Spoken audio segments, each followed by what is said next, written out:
여러분, 초대교회 역사에 보면요, 예배를 드리다가 도리어 죽은 사람들이 있답니다.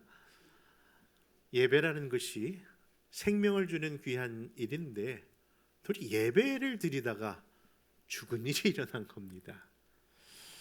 그 대표적인 사건이 사도행전 20장에 나오는데요, 사도 바울이 제3차 선교 여행을 다니던 그 한 지역, 드로아라는 지역에서 이제 곧 떠나야 되기 때문에 밤중까지 그렇게 말씀을 늦게까지 전했답니다. 그런데 그 말씀을 듣고 있었던 삼층 누각의 한 청년이 그 창가에 앉아갖고 그 말씀을 듣다가 잠시 졸다가 무슨 일이 일어났을까요? 거기서 떨어지는 바람에 죽은 겁니다. 근데 그 청년의 이름이 참 다행스럽습니다. 그 청년 이름이 유씨인데요. 죄송합니다. 네, 아니 유수도인데요. 근데 그 청년의 유두고라고 하는 청년인데 유두고의 그 청년의 그 이름의 뜻이 다행스럽다라는 정말 다행스럽네요. 네. 왜 다행스러울까요? 그렇죠. 그때 그 설교자가 저 같은 부족한 사람이 아니라 사도 바울이 전했기 때문에 그 사도 바울이 죽은 그를 안수하여 또 포개어 기도하면서 그런 놀라운 또 살아남의 역사도 일어났거든요. 여러분, 누가 그러더라고요. 홀로 계신 할머니나 저같이 부족한 설교자에게 필요한 것은 다른 것이 아니라 영감이라고요. 주여. 그렇죠. 정말 하나님의 백성들 정말 다행일 때가 얼마나 많습니까? 그런데 그 다행한 일이 예배장에서 일어난 겁니다.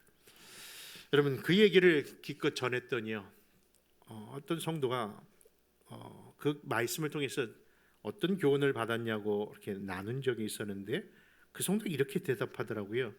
목사님, 이 유두고 사건을 통해서는 확실한 교훈을 하나 얻었습니다. 뭔데요? 그것은 목사님 설교가 길면 안 된다는 겁니다. 예, 짧게 좀 하십시오. 예, 길면 큰일 납니다. 그래서 저도 그렇게 대답해 주었습니다. 저도 이 본문을 통해서 교훈받은 것이 있었는데 그 교훈은 설교 시간에 졸면 죽는다.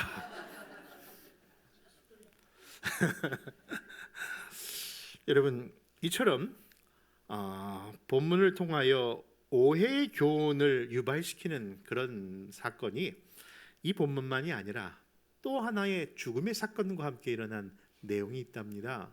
그것이 오늘 우리가 본문으로 삼고 있는 내용입니다. 바로 초대교회 부흥의 불씨가 막 피어오르는 당시인데요, 한 부부가 정말 교회 안에서 몇 시간 안에 같이 연이어 죽는 일이 일어난 겁니다. 그 내용은 이러합니다.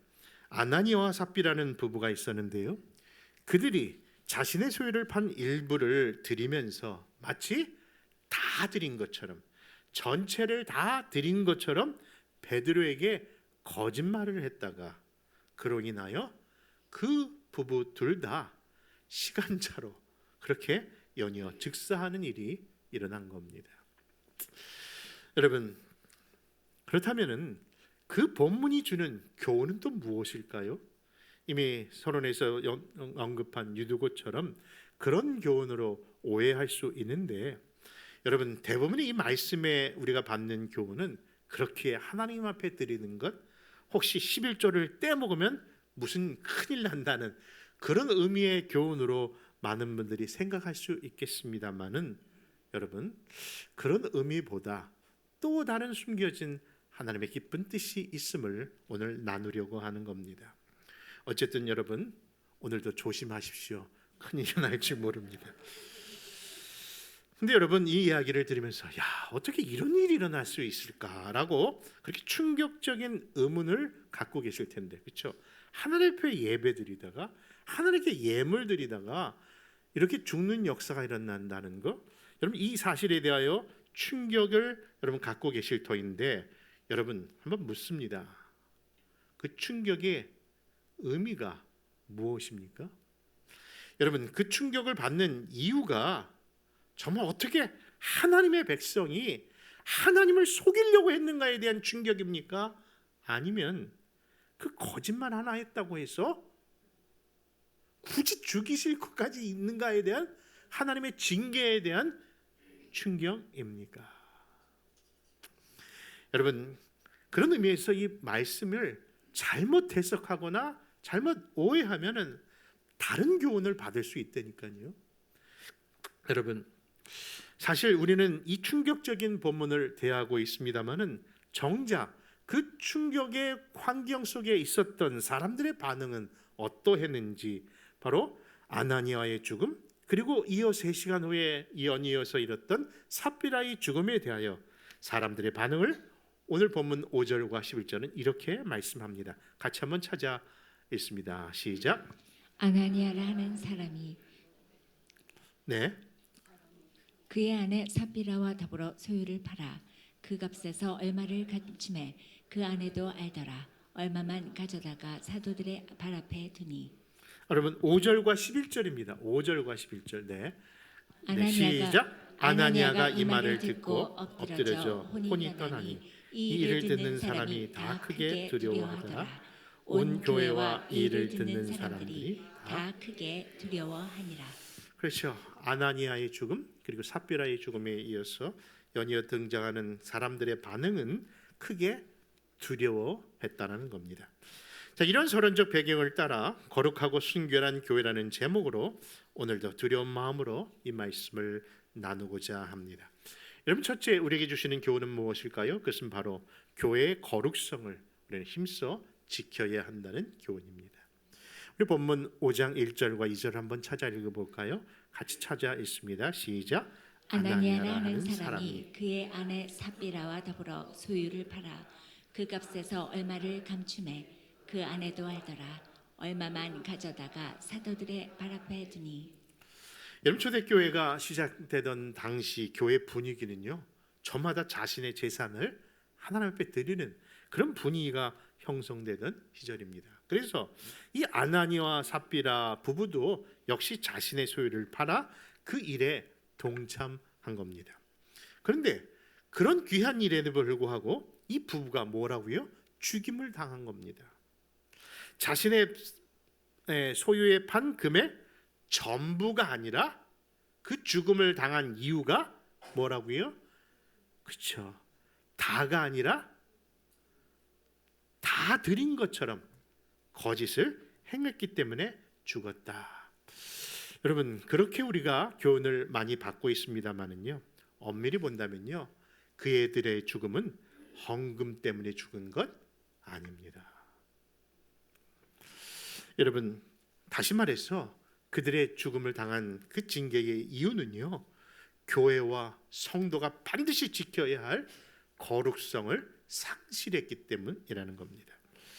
왜냐하면 베드로가 그 사실을 이렇게 증거하고 있는 겁니다. 우리 한번 3절과 4절을 이어서 한번 읽어볼까요? 같이 읽습니다. 시작. 베드로가 이르되 아나니아야 어찌하여 사탄이 내 마음에 가득하여 내가 성령을 속이고 땅값 얼마를 방추었느냐.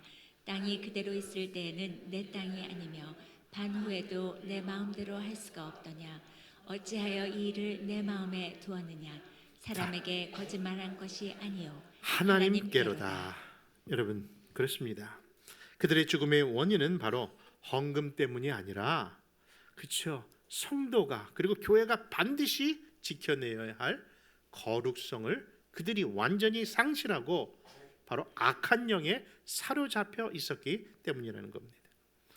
여러분, 하나님의 몸된 교회, 하나님의 거룩한 가정, 하나님의 성도들의 그 삶 속에 늘 호심탐탐 우리를 노리며 무너뜨리려고 하는 악한 영은요, 이처럼 바로 그런 하나님의 거룩성을, 여러분, 그것을 파괴하려고 얼마나 혈안이 되어 있는지 우리는 이 사실에 대하여 여러분 매우 긴장하셔야 한다는 겁니다. 사실 우리가 사도행전의 말씀을 성경 공부를 통해서 계속 읽고 있고, 그리고 요즘 생명의 삶 교재의 내용이 바로 5장, 6장으로 이어지는데, 어제 우리 큐티 반끼리 모여서 읽었던 그 사도행전 6장에 보면요, 그와 같은 말씀에 교회에 어떤 사단의 역사가 있는가를 보여주는 내용이 나온답니다. 여러분, 사도행전 6장에서도 한참 부흥의 역사의 바람이 불던 그때에 교회 안에서 문제가 또 생긴 겁니다. 무슨 문제요? 구제하는 일에 대하여 히브리파 사람들과 헬라파 사람에 관해 오해가 생기고 서로에게 불신이 일어난 것입니다.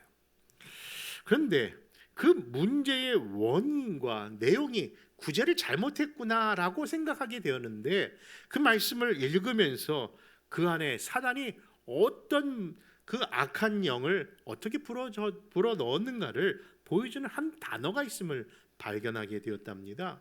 여러분, 그 사도행전 6장 1절을 한번 우리 같이 읽으면서 그것이 무엇인지, 그 단어가 뭔지 한번 찾아보시렵니까?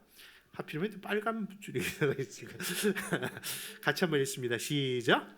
그때 제자가 더 많아졌는데 헬라파 유대인들이 자기의 과부들이 매일의 구제에 빠짐으로 히브리파 사람을 원망하니.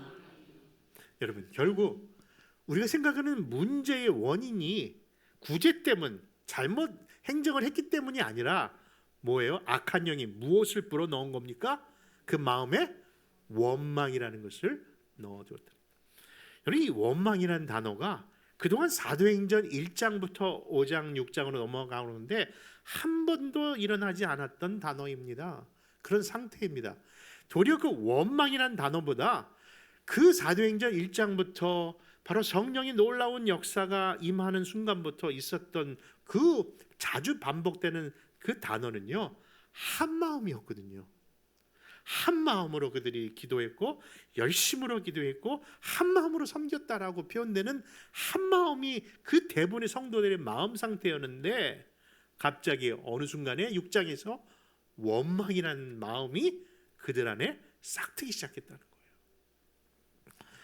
여러분, 원망이라는 단어가 바로 사단이 하나님의 공동체 교회를 무너뜨리고 가정을 무너뜨리는 가장 그 악한 전략 방법이라는 사실, 그런 의미 안에서 여러분들, 하나님이 세우신 두 가지 하나님이 세우신 교회 안에 두 가지 중요한 기둥이 있어야 한다는 것을 잊지 마십시오. 그것이 첫째는 거룩성이고 또 하나는 일치성입니다.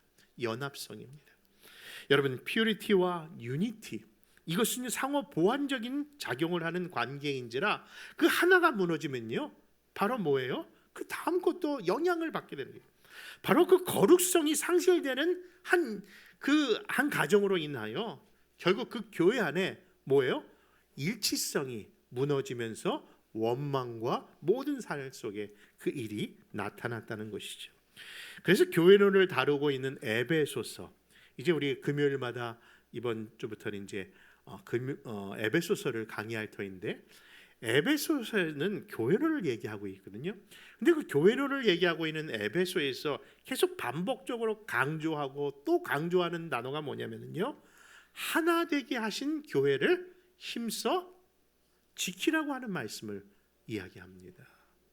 우리 보러 하나 되게 하라는 것이 아니라 이미 하나님께서 하나 되게 하신 교회를 우리가 정말 힘써서 지켜야 한다라고 교회의 일치성을 이야기하면서 바로 자연적으로 교회의 거룩성이 강조되고 있는 것이죠. 여러분, 예수님께서 겟세마네 동산에서 기도하실 때에 장차 당하실 십자가의 고난 때문에 이렇게 간절히 기도하신 게 아니라, 엄밀히 그 내용의 기도문을 보면요, 예수님의 기도는 그 인류의 구원에 기도하는 것에 대한 순종을 하시고, 그것이 있은 후 교회가 파생된 이후에 있을 교회를 위해서 기도하시는데, 그 교회에 다른 것이 아니라 하나됨을 위해서 그렇게 간절히 기도하셨답니다. 바로 하나님과 우리가 성부, 성자, 성령이 하나인 것처럼 저들도 다 하나인 것을 세상 사람들이 알게 하소서. 여러분, 거룩하신 하나님, 거룩하신 아버지, 거룩하신 아들, 거룩하신 영의 그 하나됨이 거룩성과 일치성을 위하여 기도하신 겁니다. 그 내용이 요한복음 17장 20절과 21절입니다. 같이 찾아 읽습니다. 시작. 내가 비옵는 것은 이 사람들만 위함이 아니요 또 그들의 말로 말미암아 나를 믿는 사람들도 위함이니 아버지여 아버지께서 내 안에 내가 아버지 안에 있는 것 같이 그들도 다 하나가 되어 우리 안에 있게 하사 세상으로 아버지께서 나를 보내신 것을 믿게 하옵소서. 여러분 그렇습니다. 그렇게 사단이라는 악한 영은요, 교회의 두 가지 기둥, 이 거룩성과 일치성을 무너뜨리려고 매번 이 기둥을 흔드는 거예요. 그런데 그 흔듦의 넘어짐의 늘 원인은 어디서 온다고요? 바로 원망에서부터 시작된다는 거예요. 여러분 그 원망이 불어들어 당하면요, 그 교회는 자연스럽게 분열과 분쟁이 나타나는 겁니다. 여러분 그렇게 처절하게 농락당한 교회가 초대교회에 있었는데 그 교회가 바로 그 유명한 고린도 교회였습니다. 여러분 그 고린도 교회는요, 바로 누구보다도 성령이 충만한 교회였거든요. 아니 성령의 은사가 얼마나 많았는지, 거기에는 예언과 방언과 또 병 고치는 은사와 여성도들이 정말 열심으로 섬겼던 그런 교회였는데, 그 교회의 현실을 들어보면요, 다 원망으로 인하여 분열과 분쟁의 모습만 드러내고 있는 겁니다. 그래서 사도 바울이 그 고린도 교회에 편지하면서 그런 은사가 중요한 것이 아니라 은사 중에 제일 좋은 게 뭐다? 사랑이다라고 하시면서 사랑의 메시지를 전할 수밖에 없었던 것이, 그들 안에 정말 서로를 위한 바른 신앙적 태도가 없었기 때문인 것이죠. 그래서 고린도전서 1장에 보면요, 그러한 고린도 교회를 표현하는 그 말씀 속에 어떻게 그리스도가 이처럼 나뉠 수 있느냐 하면서 어떤 분열까지 일어났냐면은, 누구는 바울파다, 누구는 베드로파다, 또 누구는 뭡니까? 아볼로파다, 그리고 누구는 심지어 예수님파다, 그리스도파다 하면서 교회 안에 아주 파당이 분열이 이렇게 나타났던 교회가 고린도 교회였던 겁니다. 여러분 그러므로 사랑하는 성도 여러분, 우리에게 받은 은사만이 중요한 것이 아니라 교회의 거룩성과 일치성 안에 여러분 정말 지켜야 될 것이 무엇인지를 한번 깊이 생각해 보십시오. 여러분 우리가 잘 알다시피 이스라엘 백성이 광야 40년 동안 그렇게 방황의 세월을 살았던 그 원인도 다른 것이 아니라 원망에서 시작되었다는 것을 본다면은, 결국 우리의 삶 속에 정말 우리가 벗어버려야 되고 하지 말아야 할 신앙적 태도가 있는데, 그것이 바로 원망이라는 사실을 여러분 깊이 깨달아야 합니다. 왜 저렇게 저럴까? 여러분 사람에 대하여 그렇게 원망의 부정적인 그 태도가 결국 분열과 분쟁으로 나타나기 때문입니다. 여러분 그러므로 사랑하는 성도 여러분, 부탁 하나 드린다면요, 원망이 생길 때마다 도리어 감사하는 성도들 되시기 바랍니다. 왜 저런 인간이 여기 있을까라고 하지 마시고, 저분을 통해서 나를 다시 한번 돌아보게 하는구나, 왜 저 사람은 저렇게 할까, 그런 분쟁의 원인을 만들어내는 원망이 아니라, 그런 부정적인 태도가 아니라 여러분 도리어 감사함으로 인하여 또 다른 감사를 만들어내는 그런 성도들 되시기를 부탁드립니다. 둘째, 이 본문이 주시는 교훈은요, 여러분 하나님의 일은 순수한 동기에서 섬겨야 합니다. 여러분 초대교회 당시에 있었던 일 가운데 오해되는 부분이 또 하나 있습니다. 그게 뭐냐면요, 이 초대교회는 모든 성도들이 다 자신의 재산을 다 팔아 하나님께 드렸다라고 생각하는 분들이 계신데, 그것 오해입니다. 모든 성도들이 다 자신의 재산과 소유를 다 공유한 것은 아닙니다.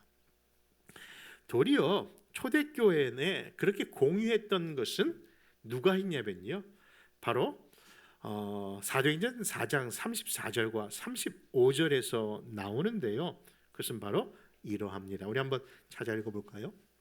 사도행전 4장 34절과 35절입니다. 시작. 그 중에 가난한 사람이 없으니 이는 밭과 집 있는 자는 팔아 그 판 것의 값을 가져다가 사도들의 발 앞에 두매 그들이 각 사람의 필요를 따라 나누어 줍니다. 저는 분명히 그 안에 가난한 자가 없을 만큼 공유하지 않았는가라는 생각을 하게 되는데, 제가 말씀드린 것은 모든 사람들이 다 공유한 것이 아니라 그 중에 무엇이 있는 사람? 밭과 집이 있는 사람이 그 재산을 나눈 겁니다. 그래서 가난한 사람이 없도록 그렇게 공유한 겁니다. 그 전체가 한 게 아니라는 것이죠. 그런데 이 말씀도 자세히 들여다보면요, 특별히 원문이나 또 여러분들 갖고 계신 영어 성경에 보면 재미나는 표현이 있는데, 밭이 아니라 땅이라고 되어 있고요, 그리고 그 밭이 아니라 밭들 혹은 땅들이라고 되어 있으며, 집이 아니라 집들이라고 복수로 표현해 있다는 것이 특이한 점입니다. 그러니까 그 집을 들이고 땅을 들인 사람들이 자기가 지금 살고 있고 경작하고 있는 땅을 그냥 하나님께 다 드린 것이 아니라, 어떤 사람들? 땅들과 집들의 여유분이 있는 사람들이 그것을 팔아서 하나님 앞에 드렸다는 것이죠. 여러분, 그렇습니다. 다시 말해서 자기가 살고 있는 집을 판 것이 아니라 여분의 땅과 여분의 집이 있는 사람들이 그 땅과 집을 판 것입니다. 그렇다면 왜 그 초대교회 성도들이 자신이 땅과 집을 팔아서 교회 앞에 그렇게 헌물로 헌신하였을까요? 이는 분명 다른 이유가 아니라 바로 예수님을 만났기 때문이에요. 이 세상이 정말 귀한 것이 무엇인지를 깨달았기 때문입니다.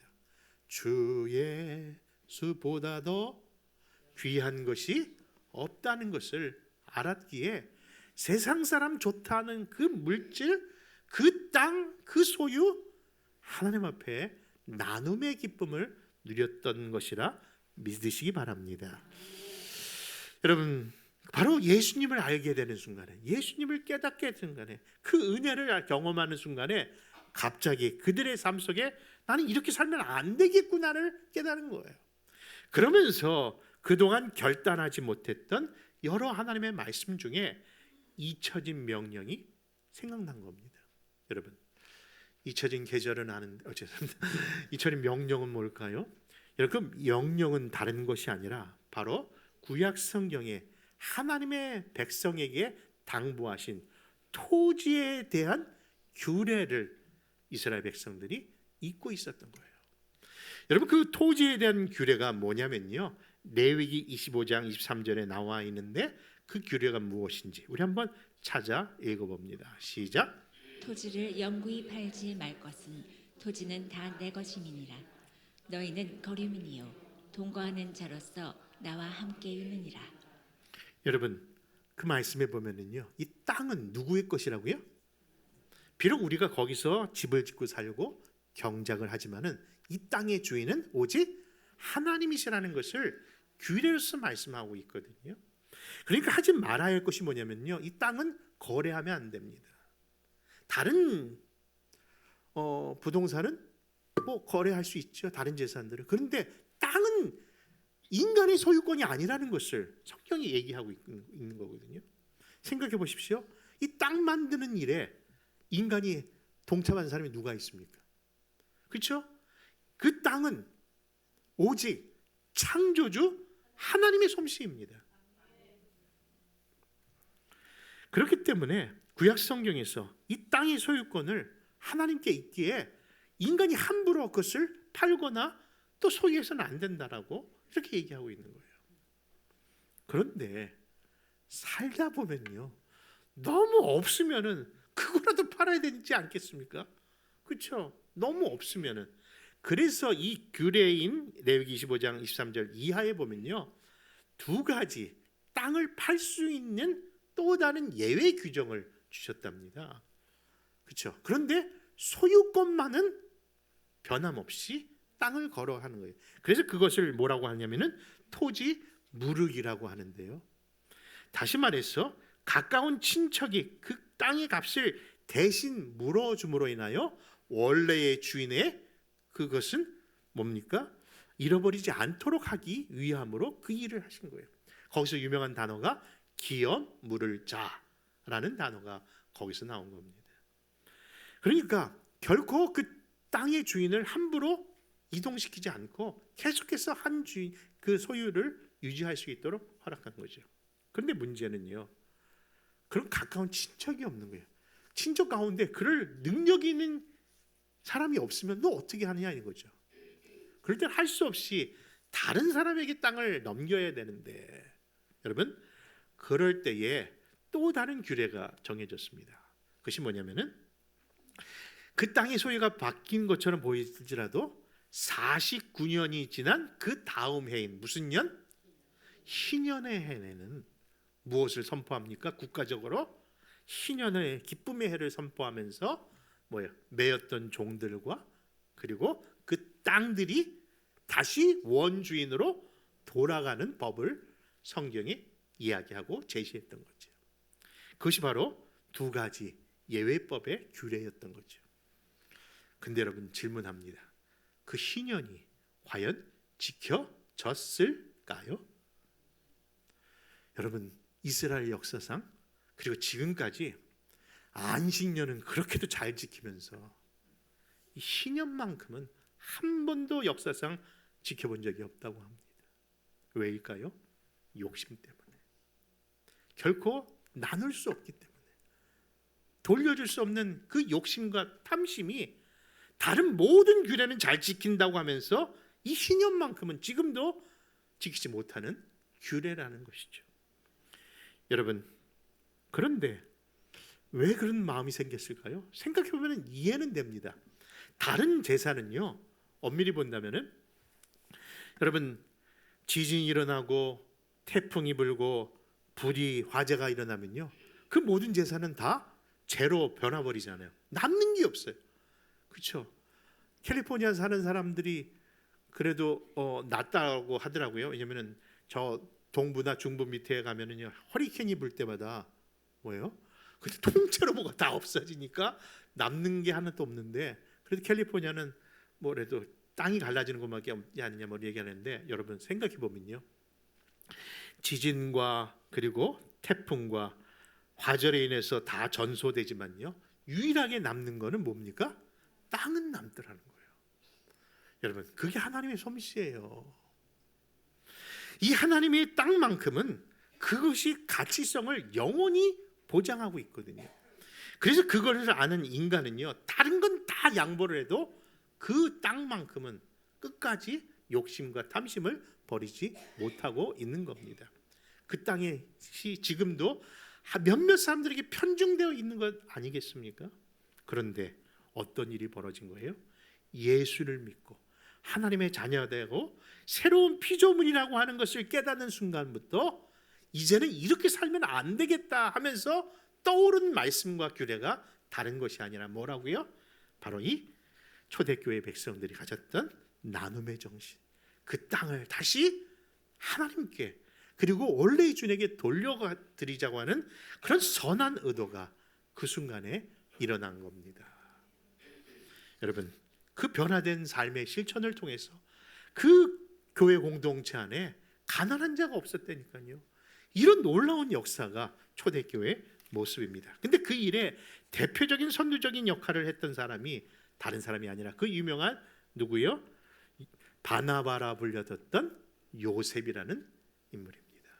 여러분, 그 말씀이 오늘 우리가 본문을 삼고 있는 사도행전 5장 1절 바로 전절인 사도행전 마지막 절에 그를 이렇게 소개합니다. 같이 한번 찾아 있습니다. 시작. 구브로에서 난 레이족 사람이 있으니 이름은 요셉이라. 사도들이 걸어 바나바라, 번역하면 위로의 아들이라 하니 그가 밭이 있음에 팔아 그 값을 가지고 사도들의 밥 앞에 두니라. 여러분, 이 요셉의 헌신이 그 당시 최고의 찬사로 표현될 수 있는 뭐라고요? 위로의 아들이라는 뜻의 거꾸로 해도 바나바, 바로 해도 바나바.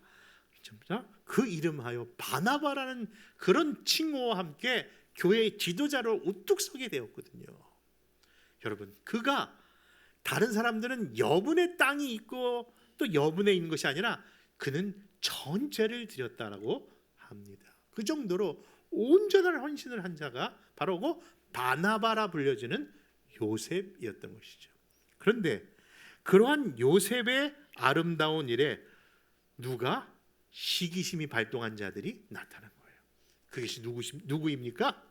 바로 아나니아와 삽비라였던 거죠. 그런 순전한 동기와 이유에서 그 일을 행한 것이 아니라 나도 바나바처럼 인정받고 싶고 나도 사람들 앞에 칭송받고 싶어 했던 그 불순한 동기가 결국 무엇을요? 얼마를 감추면서도 마치 다 드린 것처럼 했던 그 일로 인하여 하나님의 거룩한 교회에 흠을 나타내는 일로 드러났기에 교회는 그 일에 대하여 이렇게 단호한 징계를 할 수밖에 없었던 것이라는 겁니다. 여러분, 그런 의미에서 우리 한번 생각해 보십시오. 우리도 하나님의 일을 섬기고 하나님의 교회를 섬기는 일에 있어서 과연 그런 순전한 마음으로 하고 있는지, 혹시나 여전히 사람이나 세상 사람 의식하면서 그 일을 하고 있는 것은 아닌지. 여러분, 아나니아라는 이름의 뜻을 살펴보니까요, 여러분, 그 뜻은 은혜롭다는 뜻을 갖고 있다니까요. 아니, 바나보다도 더 아름다운 이름을 갖고 있는 사람 아닙니까? 삽비라는요, 보석처럼 아름답다는 이름을 갖고 있는 뜻이라고 표현되어 있더라고요. 아니, 그렇게 불려지는 사람들이 왜 삶 속에서는 진정한 아름다움과 은혜로움은 모르고 그런 불신과 그런 시기심에 사로잡힐 수밖에 없었습니까? 여러분, 그런 의미에서 우리 모두 그 십자가의 은혜에 감사함으로 여러분 순전한 그런 성도들이 되어 주시기를 소원합니다. 마지막으로 여러분, 하나님을 두려워할 줄 알아야겠습니다. 우리 9절과 11절 같이 찾아가겠습니다. 시작. 베드로가 이르되 너희가 어찌 함께 꾀하여 주의 영을 실험하려 하느냐. 보라, 내 남편을 장사하고 오는 사람들의 발이 문 앞에 이르렀으니 또 너를 메어 내어가리라 하니 곧 그가 베드로의 발 앞에 엎드러져 혼이 떠나는지라. 젊은 사람들이 들어와 죽은 것을 보고 메어다가 그의 남편 곁에 장사하니 온 교회와 이 일을 듣는 사람들이 다 크게 두려워하니라. 아멘.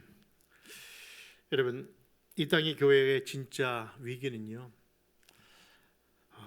성도의 수가 줄어드는 것이 위기가 아니고요, 그리고 헌금의 액수가 줄어드는 것이 위기가 아니라 이 땅의 교회가 정말 두려워할 정도로 위기의식을 가져야 될 것은 말 그대로 거룩함을 잃어버려서는 안 됩니다.